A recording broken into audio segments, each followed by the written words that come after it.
Welcome to the Reimagine podcast. Each week, give yourself 30 minutes and meet the people working hard to create the future of insurance today.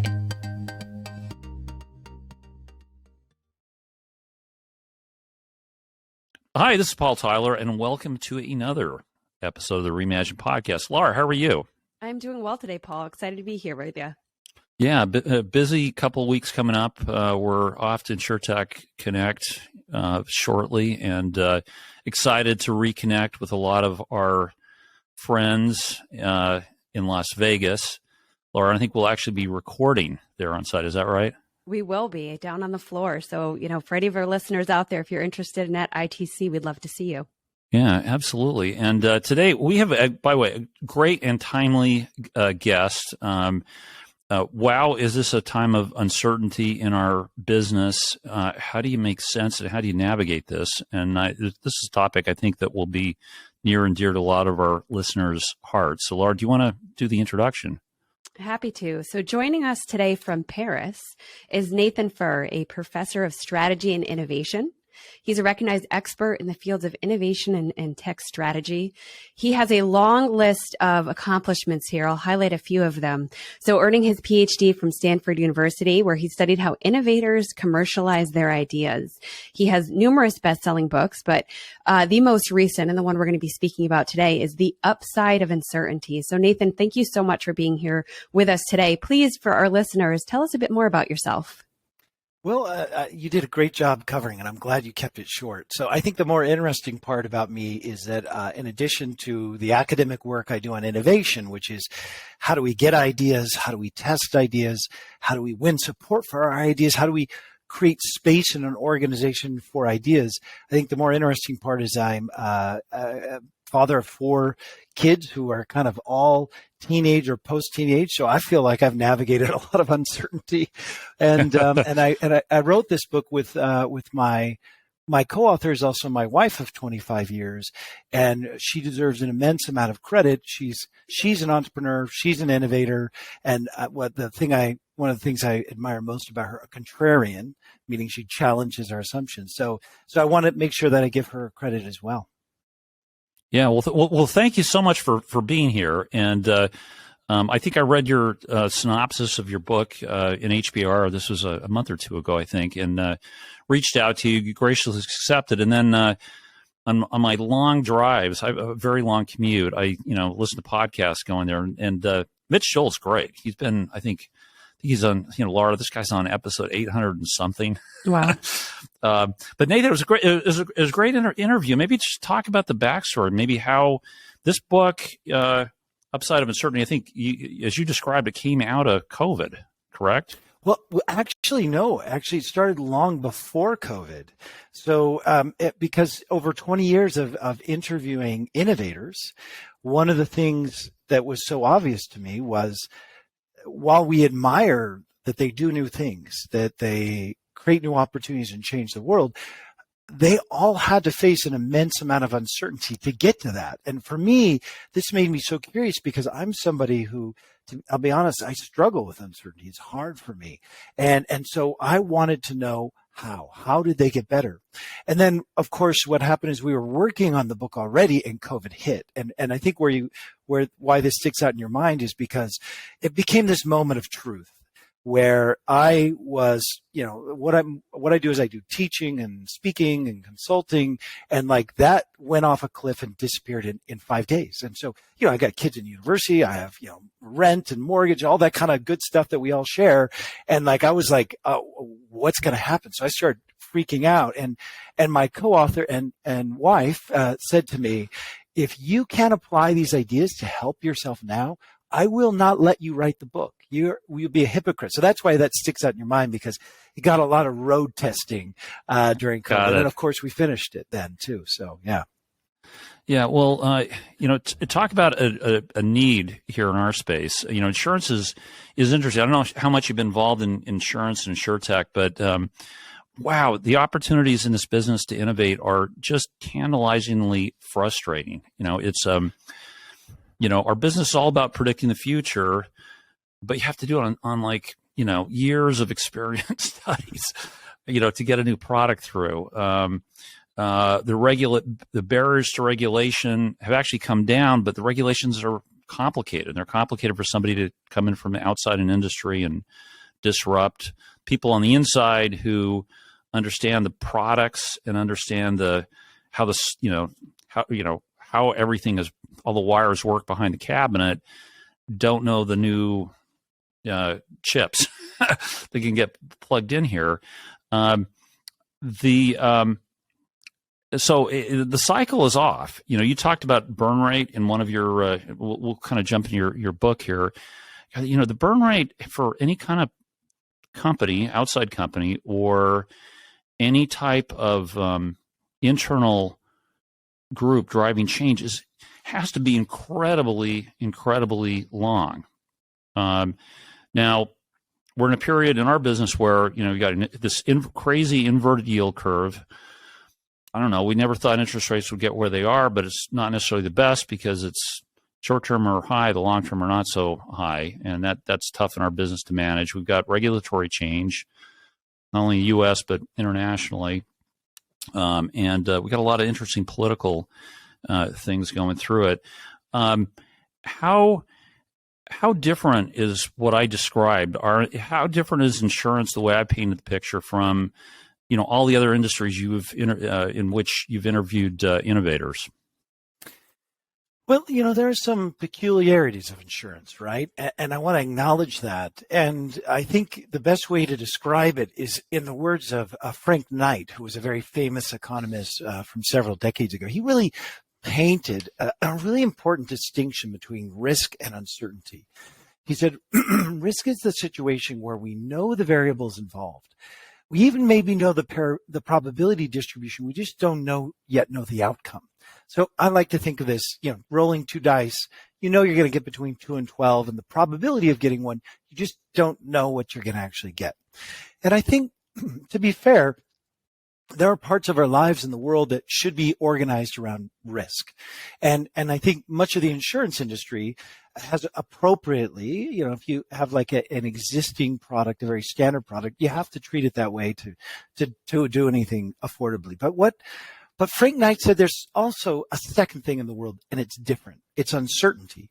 And uncertainty is where you actually might not know the variables involved. You might not know the probability distribution, and you might not even have the mental models, or we could substitute financial models or whatever it is to make sense of it. And we tend to fear this thing a great deal, but it's increasingly characteristic of our world. And the whole thesis of why we wrote this book is that if uncertainty is out there, and it is, I mean, I could, if you'd like, I can share some data and some stats on that. Whether you believe it's increasing or decreasing, we all feel it. And we all feel what I would say is, I put it as, I don't have the tools for it. So for me, the dilemma is we don't have the tools to navigate it as individuals or as organizations. And when we don't have tools, we tend to fall into traps. Again, as individuals or organizations. So as individuals, we get rigid, we get anxious, we kind of ruminate about what we did wrong. And as organizations, there's well-established things we call threat rigidity, escalation of commitment, all these kind of behavioral traps that organizations fall into. I think, so to me, I think insurance is an industry that is, number one, going through a significant change. Technology is changing it, has a lot of complexity. Let's be honest, those create some buffers for you going through that change, but set in a world with a lot of increasing uncertainty. So how do we navigate that is really my key question. How much of this is, I guess, changed over time? You alluded to the amount of uncertainty. We got people love data. Let's dive in there as well. But how do I quantify uncertainty? Yeah. So first off, we should think there's many kinds of uncertainty. So for example, the World Uncertainty Index is put together by an economist at Stanford and some economists at the IMF. And what it tracks is political and economic uncertainty. And what that shows is a rising trend since the 1990s. It's very clearly increased, at least doubled, and continues to be going that direction. There are some other studies. So for example, there's a peer-reviewed study in one of our top journals of my field, Strategy and Innovation, which shows that the length of a firm's competitive advantage, so you establish some advantage in the market, that is actually decreased fivefold. The speed, there's another study that shows the speed at which, if you introduce a new product, the speed at which you will be imitated has increased tenfold.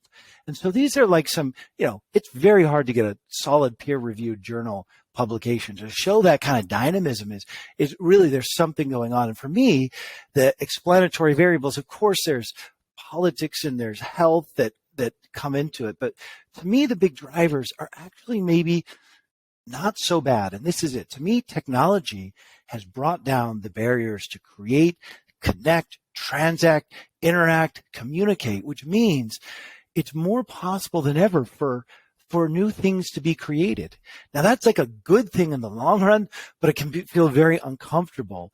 And how do we manage that as an organization? When I as Laura mentioned, I do all this work around innovation before this. And one of the things that's very clear is that we need different tools, not just for uncertainty, but to navigate innovation. So you talked about like burn rate, for example. And so that's like a huge thing. It's like we think of in an innovation setting, we think about resources and spending differently than we do in a big company. What are some of the tools people could use to navigate uncertainty, right? So they may have uncertainty both in their personal and professional lives. And what are some of those tools, and are they different? Yeah. So what we did is we drew on whatever research we could. So what we did is the first thing I did 10 years ago is to go out and dig around and say, hey, is there some way I could get better at this? And it was very clear from research in the field, in fields with names such as ambiguity, tolerance, uncertainty avoidance, resilience, and so forth. It was clear we could learn it. But what I felt was missing, what I struggled with because I needed tools, was how. And so what we did is we took that existing research that was available, and then we did all these interviews with innovators, Nobel Prize winning scientists and stuff like that. We came up with 4 categories of tools. Why categories? Well, there were actually over 30 tools. So like, unless you have till midnight, then nobody wants to do that. So what are the 4 categories of things to do? And then the tools are about helping you do that thing. So maybe I could just describe the 4 categories and then give you an example. So the 4 categories of things are, number 1, reframing uncertainty in terms of not the uncertainty, but the possibility. So remember the insight that kicked off this book. Hey, all these innovators are doing amazing things, but to do that, they had to go through uncertainty.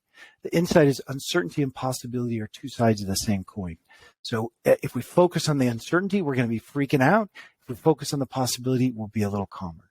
So that's number 1, reframing. Number 2, priming. How do we prepare for uncertainty? We can actually take action so that when the uncertainty happens, we feel a little less stressed out. Number 3 is about doing. One of the best ways to resolve uncertainty is to take action. So, but there are ways to take action. Remember, I hinted at these other ways of working and tools that are better or lead to a greater probability of a good outcome than others. And then lastly, category 4 is we have to sustain ourselves because it's inevitable there will be setbacks. So how do we navigate those setbacks? And at risk of kind of talking too long, if I could talk you through the reframe piece a bit, is that okay? That'd be great. Oh, please. Yeah, cool. So reframe sounds fluffy, but I just have to highlight it's really based on some deep empirical evidence in the fields of psychology and behavioral economics that essentially the way we describe something shapes how we think, decide, and act. So like the great example of this, that one work that won a Nobel Prize was by Kahneman and Tversky. And what they did is they give participants this situation where there's a disease and there's 2 treatments, one with a 5% chance of success, one with a 95% chance of success. I'm oversimplifying it a bit, but it's statistically identical. That's the point. And what happens? Everybody wants 95% chance of success. Why? Because we are wired to be loss averse and gain seeking.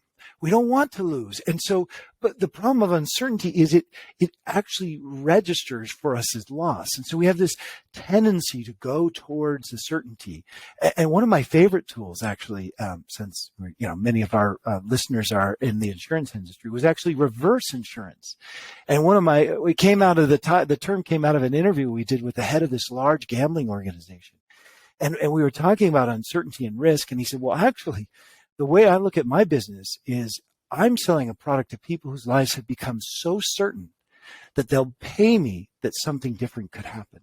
And what those people have done is they followed that kind of evolutionarily wired intuition down into a really boring life. And so there's first this insight that we need some uncertainty.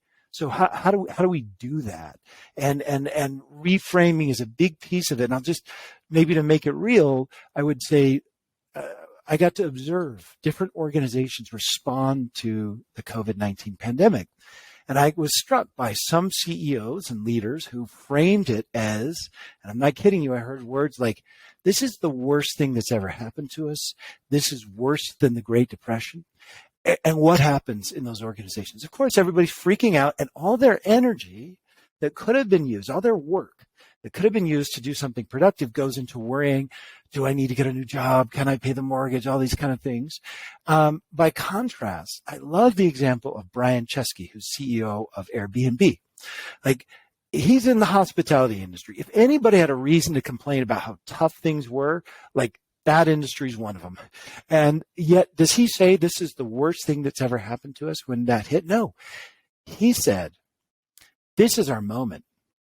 Great companies are forged in moments of crisis. And this is our chance to show we're great. And that's an example of reframing. And then because how do you feel after that? You feel great, right? You feel like I could do something. And so that energy and work that could have gone to worrying goes to doing something forward, positive, responding to the uncertainty. So that's something we have to do with ourselves and our organizations, and the tools in that section are all about, so great, Nathan, you told me that, but how? Help me do that. Yeah, well, I think looking back 10 years from now, we will see how this is separate. We'll go back and write. We'll be reading your book, 10 years from now about how these 5 companies to be named use this opportunity to build something like amazing. And I think it's clearly there. I worked with somebody, actually, who's been on our show before, Joe Jordan, Laura, who was somebody in our business who very much has been at the forefront of change in our business over the years. And he said, one of his famous statements inside our company now was, if you want to get people to do something unknown, make it feel like something known. Now, Nathan, is that part of framing? Would that fall in this toolbox? Well, actually, there's a lot of deep wisdom in that, and empirically supported wisdom. So you could say that. We wrote about that in the Prime section, which is about how do you prepare for uncertainty. Yes. And here's one of the tools, and I'll tie it to what you just said in a minute. There's some great evidence that shows the way to get people to accept something new, we call them skeuomorphs, actually. And you see it in technology. Like, we look at like the first iPhone, like the notepad looked like a piece of legal paper because that's familiar. Or like, why is it like Gmail or email symbol like an envelope? Or why do we have a shopping cart in e-commerce? There's no cart. And Thomas Edison did this. Thomas Edison, we know him for commercializing the light bulb. But what he really did, people have invented light bulbs before. What he did is he commercialized it, and he actually dimmed the light bulb down so that it was a similar incandescence as gas lighting, which was there already. Interesting. And designed the system so it fit in to what people already knew. It's just better. So that there's some truth there. So now, how does that truth apply? Well, here's one of the fun things we discovered. So when you interview an innovator, one of the things that can be a bit intimidating is they would say things to us like, "I love uncertainty. Uncertainty's fuel for me." Or this is my favorite. Somebody said to me, a woman said to me, "I eat uncertainty for breakfast." And I was like, "Holy smokes, that's not me." we must be a different class of human beings. But because I've been trained in qualitative research, I dug in and I drilled down, and what you discover is what you hear on the front stage is very different from what's actually happening on the backstage. And on the backstage of their lives, a lot of times they have gone to some remarkable lengths to create kind of what I would call islands of certainty. That is habits, routines, rituals, relationships that create certainty in their life in other areas so they can kind of face that uncertainty on the front stage of their life. We called it uncertainty balancers. And I think it's really important for whoever you are. I mean, a lot of people might, if you're feeling overwhelmed in your personal life, or you're feeling like I want to do something new. In both cases, I would say, how do we create an uncertainty balancer? And it was things like, it was as eccentric sometimes as, Paul Smith, the very colorful designer, used to stay in the same hotel in the same room whenever he traveled, or on the other end of the spectrum, like maybe more daily, like Sam Yagan, who was the CEO of Match.com when they self-disrupted themselves with Tinder. That's like huge transformation. He was talking, he said, I love uncertainty. It's fuel for me. And then when we pushed him, he said, well, it's true that like I want very little drama in my personal life. I married my high school sweetheart. All my friends are from junior high. Like I make everything really calm. And so, you don't have to have like a significant other to create that certainty. Actors, we interviewed some actors who might get one job out of 100 they try for. Wow, that's some uncertainty. They would often talk about the communities of fellow actors. So I think it's very important that, like, you think about how do I, if I look at almost if you did an audit of the uncertainty in your life, like where do you want to like spend those points? Make sure it's on a really good area, not on something that's just eating you up necessarily. And some of these things we can change short term, sometimes long term, but how do you introduce those uncertainty balancers? And by the way, organizations can do it too. So like, great example, one of my students is an executive at an electric vehicle charging startup. Lots of highs and lows there, like regulators can do something one day that suddenly you're like, riding high, and the next day you're like really low. And she talked about how they created this Friday afternoon where they all come together.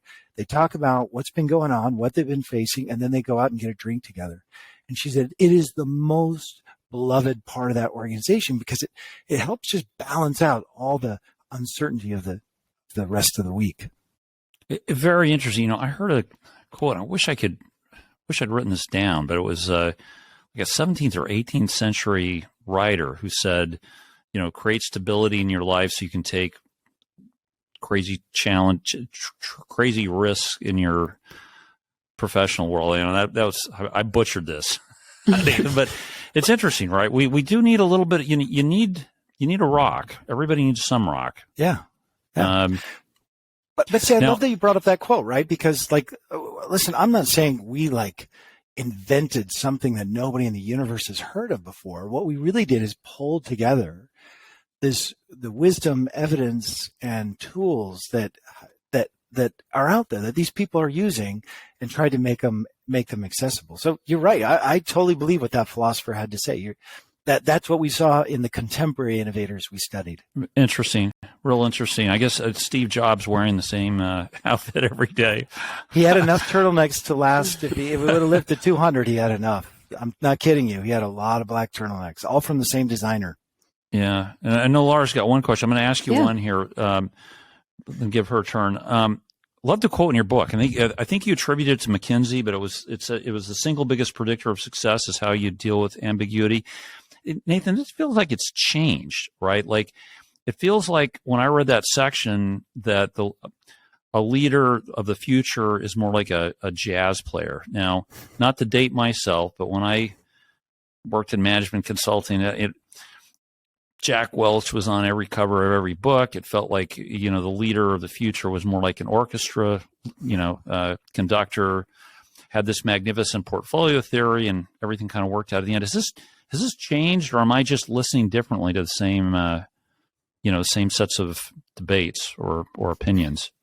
It's so funny that you would use music and jazz, because like there's kind of different ways to think about that, right? Like, I kind of think about, I don't know. I don't want to let me say I believe that organizations from several decades ago lived in a very different and stable environment where, let me give you something concrete to illustrate how technology has brought down the barriers to create and transact and interact. When I was doing my Ph.D. at Stanford, I went to Google, which was, decently young at that point. And they showed me their big innovation, which was, it wasn't, of course, there's the algorithm, but it was actually that they had stacked more servers per square foot than anybody else. I mean, they showed me a rack.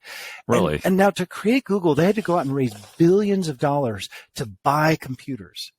Now, today in a world, say Amazon Web Services, you don't have to do that. You could start the same business at like just an incredibly lower variable cost. So here's what strikes me, in this world where the barriers have come down and there's a lot more happening.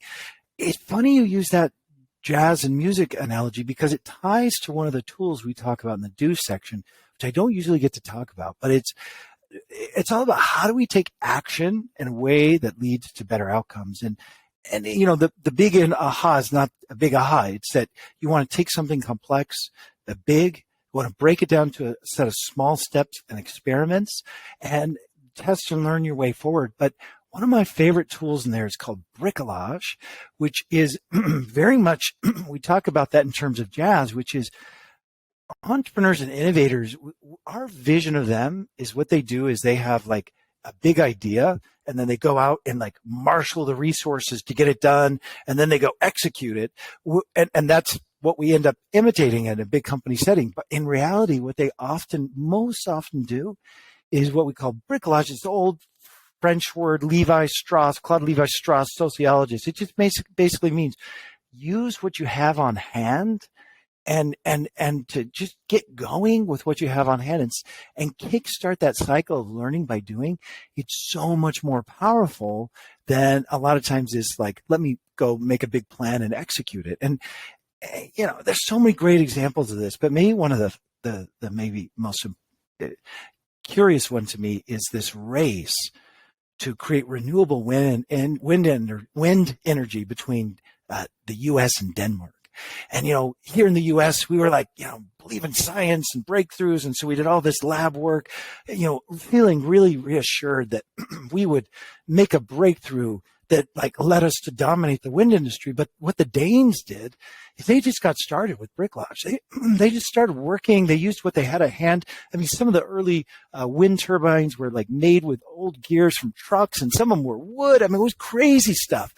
But then they collaborated with everybody around them they didn't just treat the regulators as enemies. They collaborated with the regulators. They collaborated with competitors.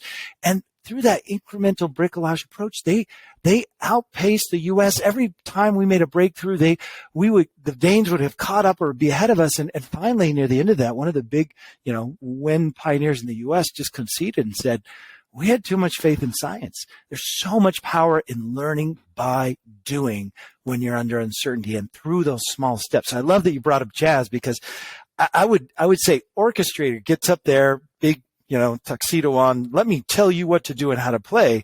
But jazz is like, let's get in there and let's just start playing around together. And let's figure out where we're going together through a series of small kind of sections of music. So I think the music has changed. Yes. So following that same vibe, would you say that change can be brought forward quicker, or is change treated differently if it's taking place at the employee level versus that upper level within the company? Oh, it's such a great question, Laura. Really, you're putting your finger on like one of the great tensions of innovation, right? So, and one of the great tensions is this top-down, bottom-up thing, right? So, often, here's the dilemma. The top leadership have control over the resources. But I hate to say it, but there's some great empirical research that shows that the higher up you are, the less you know about what's going on in the front line. It's just a fact. Right? It's just, and the research validates that. So, what is innovation anyway? I like to say innovation is very simple. It is the intersection of novelty and need. It's not about something new. It's about a need that I solve with that something new. So here's the problem. If I'm at the top, and I have this great distance from the field and what's really going on, how good a read do I really have on what the need is? So usually it's the folks at the bottom who have the greater insight into customer needs and jobs to be done, but they don't have the resources. And then the folks at the top have the resources, but they don't have the insight. And so how do we bring those together? And I'll just add one more thing, Laura, that is really hard, that I think needs to change over the next several decades. And that is often we can get really risk averse at the top.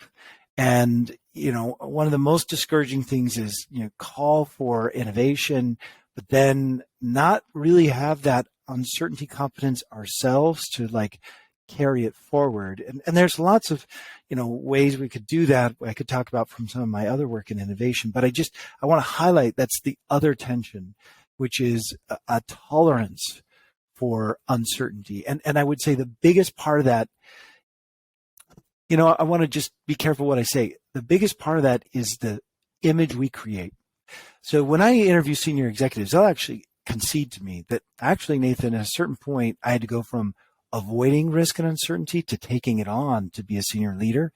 But the image we cascade down in our organizations is way too often, if I take any risk, I'm going to derail my career. And I would just, if we could shake people up, because the truth is that we need people to try new things if we want to reinvent ourselves for the future. So the set of tools are tremendous, and we'll put the link to your book on it, and they are extensive, and I really like the questions you've got at the end for reflection and discussion.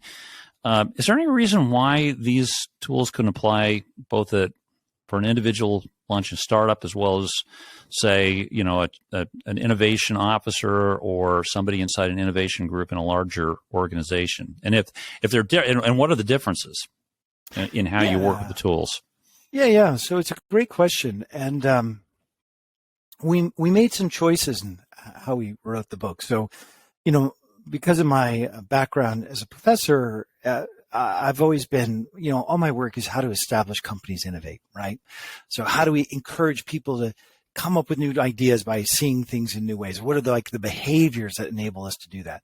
What are the processes we can test to figure out if those ideas are any good? How do we create a culture of innovation and a structure that supports that? So I was really oriented towards writing an organization book, but there were two problems with that. One is that we have great models of how navigating uncertainty works in individuals, but not in organizations. Let's face it, organizations are on average lagging the change in the environment. So there's very few organizations that you can go and point to and say, oh, they're a great model of how to build uncertainty capability in an organization.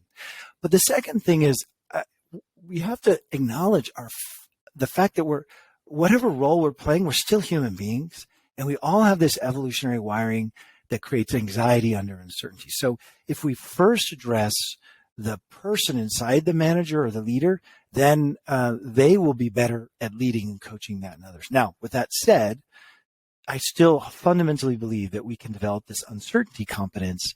And I like it better than resilience, because to me, resilience is kind of how do I take a punch and stay standing? It's kind of the implied nature of the word, but uncertainty competence or capability to me is how do I take an uncertainty that might be happening to me, or step into an uncertainty and use that, create strength from that, create opportunity from that for myself and others. And so there are some models. So for example, LVMH, Louis Vuitton Moet Hennessy, this is one of the 8 attributes they select people for to be able to kind of create the next thing.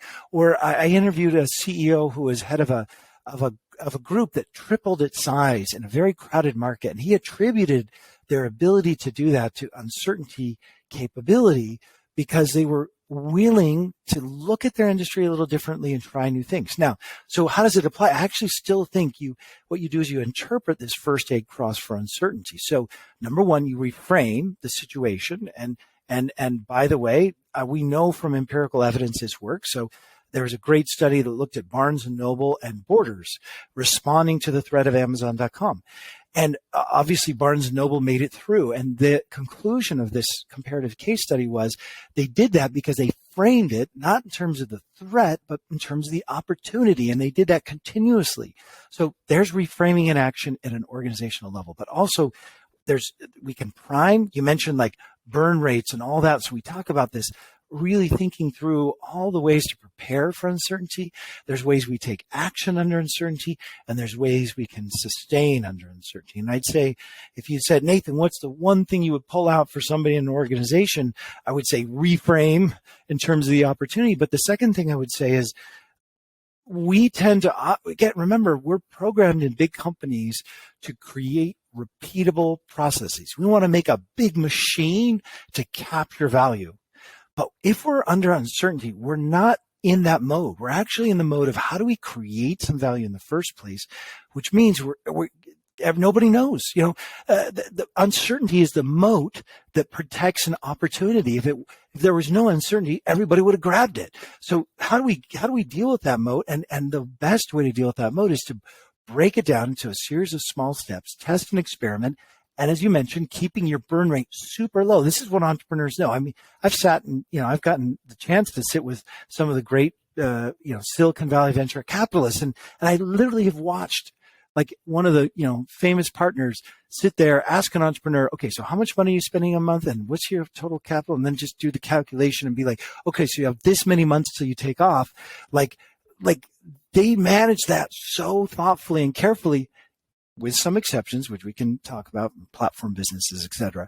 But they manage that really carefully so that they have more time to get it right. And I just think how many times in big companies we throw a huge budget at something, like go execute it, and we like do the exact opposite. And why? Because we're using tools for capturing value when we should be using tools for uncertainty. And how do we create and discover that value, blow away the fog to where it really is in the first place?